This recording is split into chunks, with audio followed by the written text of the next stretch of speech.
Oh my goodness.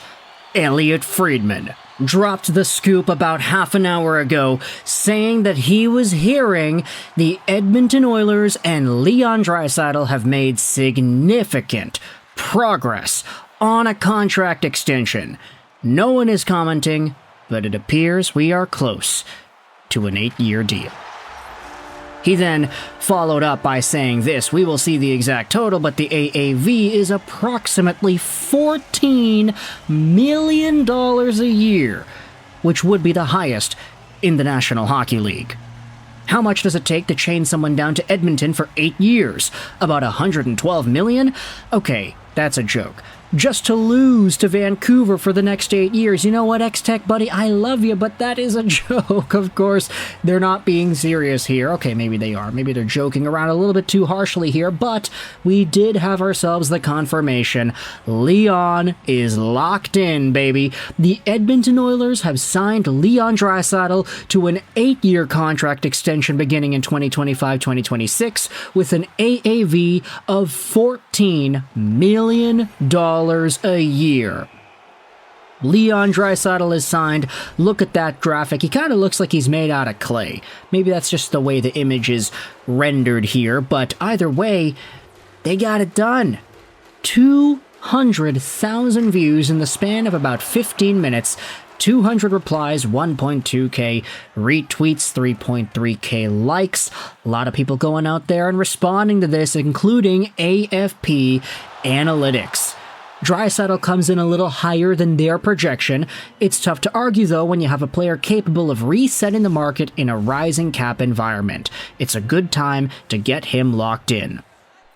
AFP, for your information, had Leon Draisaitl as a projected $12.9 million AAV player over a potential 7-year extension. He actually got 8, and he actually got 14 mil. Now, this is where Cap Friendly would have really come in handy, because I don't know if you could do this on Puckpedia. Can you go over to the players and... Okay, you can sort by cap hit. Okay, great. So Puckpedia has the current cap hits listed out for NHL talents. And if we zoom in just to make the font a little bit bigger, yeah, there you go. That looks a lot better. There you go. Austin Matthews, number 1, 13.25. Nathan Mac Daddy McKinnon, 12.6. He's second overall. Connor McDavid, 12.5. Artemi Panarin, 11.6. And Elias Pettersson, oh my goodness, is he really the 5th highest paid player in the NHL cap hit wise? I didn't even realize. Oh my goodness, Petey. Petey, he's gotta really live up to those expectations over the next few years. But Leon Draisaitl is now gonna be number 1.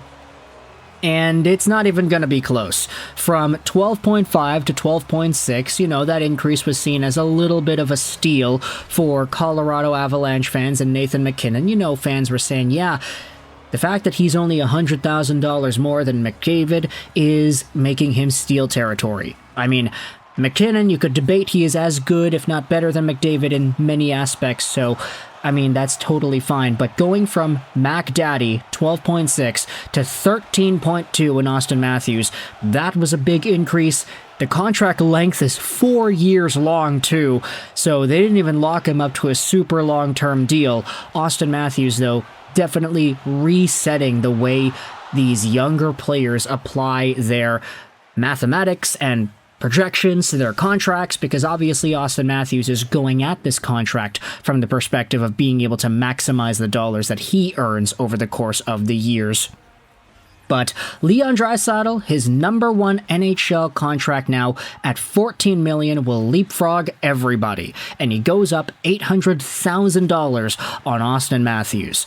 Now, this is pretty much going to indicate where we see Evan Bouchard and McDavid go out there and sign later on. If there is some sort of a $15.5 million contract for McDavid, let's say $10 million for Bouchard. If you do the math there, 14 plus 10, 24 plus 15 for McDavid, that's about $39 million. That's kind of roughly in the range, I would say, that the Oilers wanted to shell out money to each of these 3 guys, not have to overpay, because, you know, if Leon Draisaitl found himself in the open market. There's no reason why he couldn't get 15.5 million from a team like San Jose or a team like Boston. Connor McDavid, he could get 17 million. If he signs in Edmonton for 15, then you could honestly say it's a steal, especially in the rising cap environment, especially if he's locked on for 8 years till he's 35 years old, and until he really maxes out towards the end of his career as a Hall of Fame caliber guy, if he isn't already a Hall of Fame caliber player already. So this seems to be part one in the Oilers' entire path of re-signing their top-tier guys and giving them money that they kind of deserve, whilst also allowing the Oilers to stay competitive in this window that they've built up for themselves right now. All I gotta do is re-sign Bouchard now. And then they have a few more extra years of breathing room because this Draisaitl contract is such a big deal at this point in time. Is it a little bit of an overpay? Sure, but it's Leon Draisaitl, and I don't think you can really argue with giving top-tier players top-tier caliber money. I mean, think about Leon Draisaitl and the numbers that he was able to produce. I mean, how many 100-point seasons does this guy have? He's got 1, 2, 3, 4, 5. He would have had 6 if this year wasn't shortened due to COVID. He still had 84 points in 56 games played. The amount of 40, 50-goal seasons that Draisaitl is able to produce, he'll get more of those as his career goes on for sure.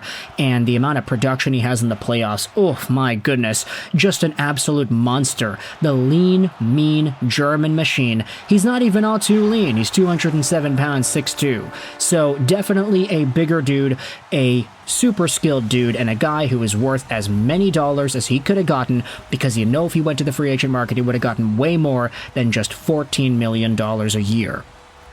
I guess you could say that all of my concerns, or not even really concerns, but just kind of attempts at trolling, have been completely neutralized, because I was kind of bringing up saying, hey, all the commentary from NHL insiders and analysts were saying, hey, Leon Draisaitl wants to stay in Edmonton, but he only wants a long-term deal. He wants to go long-term, he wants to take a discount, he wants to do this, he wants to do that. The last time we had a top-tier superstar say similar things in Alberta, the guy ended up getting traded to Florida and winning a Stanley Cup. Matthew Tkachuk was in a really similar spot. He said he wanted to stay, he wanted to go long-term, and then he wanted out. Sayonara. Baby, he does not want to play for Calgary. We were kind of fearing, or I was kind of fearing, whether or not Leon Draisaitl would do the same thing, and it turns out he did not. Staying true to his word, is he not?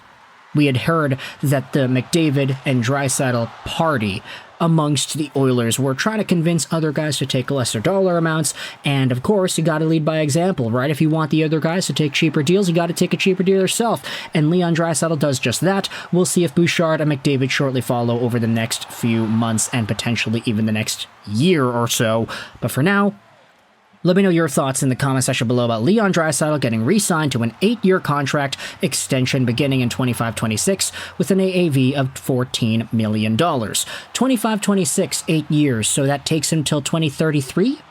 2034? Something like that? Let me know your thoughts in the comment section below about the newest, highest paid contract in the NHL. I hope you enjoyed this video. And bye.